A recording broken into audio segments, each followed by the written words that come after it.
This is going to be a cross-supported single arm bent over row. So we do a lot of single arm rows, 3-point rows is another name for them. This one's going to be definitely a bit lighter than you would do for a regular 3-point row because it's going to challenge a lot of stability. There's going to be a lot of balance. It can be pretty awkward when you first get started with it. So you want to start light and kind of get a feel for it before you start really trying to push it on here.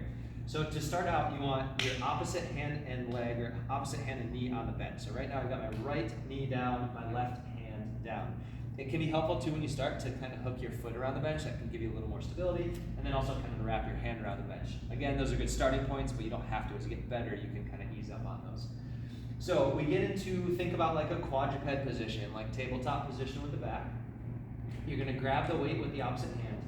And then to get started, a good place to start would be to leave this back toe on the floor, and then you're doing a single arm row from there. And for a lot of people, this can be pretty challenging, and that might be a good enough place to kind of leave it and do your reps from there.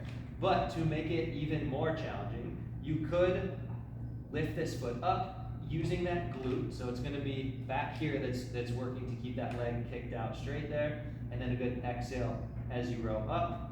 Lots of balance. If you want to make it a little harder, you keep that foot off the bench, maybe unwrap your fingers around the bench on that stable hand, but just be careful, right? This is one you could potentially face plant on the ground if you're not really careful with it, but you've always got some support. If you start losing your balance, just bring that foot down, come down, and you're nice and safe. So again, keep it a little bit lighter to get started. Really work on the stability. It's going to be just as much core, if not more core, than it is kind of thinking about the row and the shoulder and everything there. So don't try to match the same weight you would on a regular 3-point row. Think more about how you're bracing your core and how stable you can keep the midsection here.